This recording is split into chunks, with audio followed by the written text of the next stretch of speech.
What happens when you mix ancient Celtic mysticism with crushing death metal? You get Eluveitie's most ambitious album yet. Today I'm talking about Env by Eluveitie.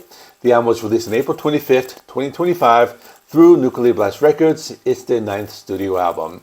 It's also the first to feature hurdy-gurdy player and violinist Leah Sophie Fisher, who joined in 2024.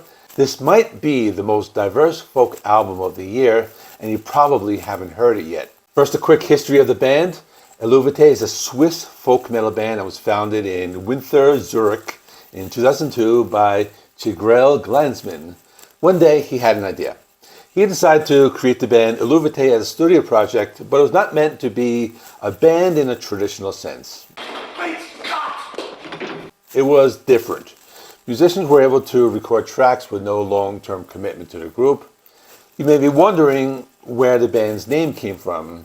The name is rooted in Celtic history. It comes from graffiti found in Mantua around 300 BCE, which read Eluveitie, possibly referring to a Helvetian man, or in other words, the indigenous people of Switzerland. In 2003, they released their first EP. Then, due to its success, he turned Eluveitie to a full-time band. He didn't just want a typical four-piece band. Therefore, he recruited 9 other musicians. The band signed with Dutch record label Fear Dark in 2004, which released a re-recorded version of Ven.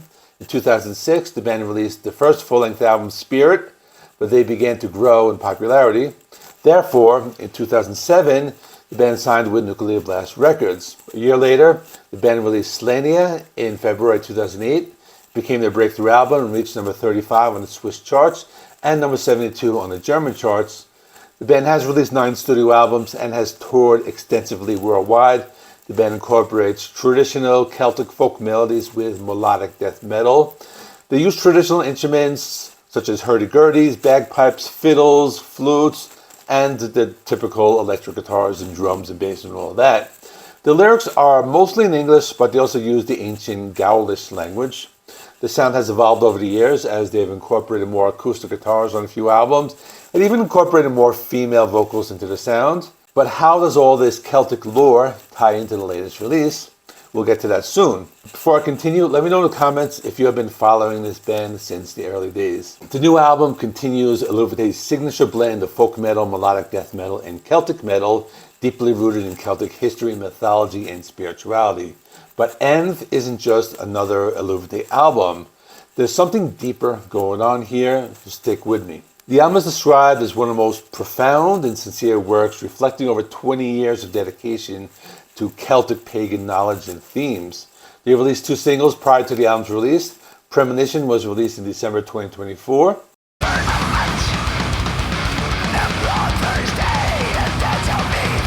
The song was being described as dark and epic. The Prodigal Ones was released in January 2025.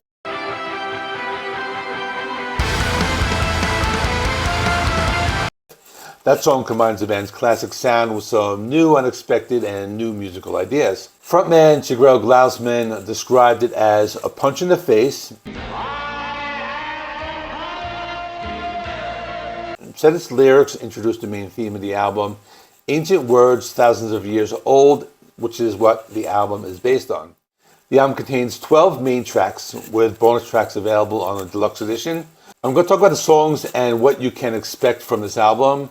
In 2022, Eluveitie released 2 standalone singles, Aetus and Exile of the Gods. These tracks have been omitted from the standard track listing of Env, but will be included as bonus tracks on the deluxe version of the album, along with another track called Epona. I'm going to review the album based on the 12 tracks, because that was what was in the promo that I received. Some of the songs completely surprised me, but let me break this down track by track. In general, I thought the album was diverse and dynamic. I can't label them as one particular metal genre, as the sound is a mix of melodic death metal, symphonic metal, and traditional Celtic folk music. I think the main thing to take into consideration is that when you listen to the album, the songs are filled with crushing heaviness, delicate melody, or a combination of the two. The album opens with the instrumental Emerge. It sets the mood before launching into dense and heavy paranoias, which blends harsh male vocals, clean female vocals, melodic death metal riffs, and prominent Celtic instruments like bagpipes. The blend of harsh and clean vocals alongside folk instrumentation appears to be a core element throughout this album. For example, the track The Prodigal Ones has this arch-enemy-like melodic death metal sound infused with folk instruments and powerful drumming. While much of the album leans into heavy territory with strong melodic death metal influence is evident on songs like Premonition, which I felt sounded like Amon Amarth with folk, and The Harvest, the album explores softer, more atmospheric soundscapes. Life moves pretty fast. For example, the title track And stands out as a stripped-down piece featuring what I thought were indigenous language female vocals and background instrumentations without guitars or drums. I Win was a more melodic and symphonic song, and it toned down the death metal elements on that song, while Amakara is a short acoustic and orchestral track with spoken female vocals telling a Celtic folklore story. Memories of Innocence has this upbeat, danceable instrumental folk interlude, and All Is One is a softer ballad-like folk song with pop sensibilities and soft female vocals. The album seems to maintain a compelling contrast between its heavy and melodic moments. Take tracks like Eon of the Crescent Mood. It balances melodic death metal with folk sounds and darker tones. They even incorporate unexpected elements like violins. And that made me think of the song The Devil Went Down to Georgia by Charlie Daniels. That one brought back childhood memories.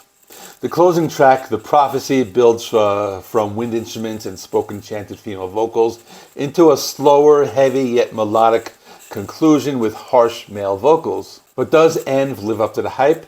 Let me get into my final thoughts. The album features a nice mix of aggressive, melodic death metal passages, sweeping symphonic metal elements, and rich, traditional Celtic folk arrangements. You'll also hear prominent use of both harsh male and clean female vocals, a wide variety of folk instruments alongside heavy guitars and drums, and an interplay between intense heavy tracks and more atmospheric, melodic, or folky songs. I don't have much negative to say. I have a few comments. For example, I thought the drumming on The Prodigal Ones was mixed a little low.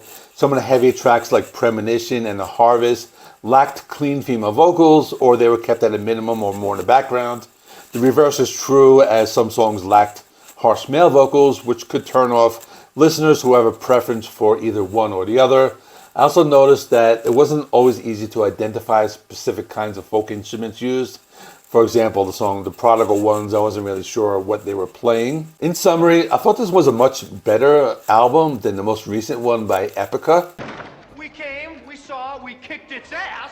I was only able to give it a few listens, but I feel it's one of those albums that gets better after every listen. For that reason, I'm giving it a high score of 8.5 out of 10. Let me know if you have listened to this or you've been a long-time fan of the band. Speaking of Epica, check out my review of the latest album, Aspiral. In the meantime, thanks for watching. Please give the video a like. It helps me with the YouTube algorithm. Please subscribe if you're not already. I do rock and metal reviews, rankings, and more. Thanks for watching. I will see you in the next one.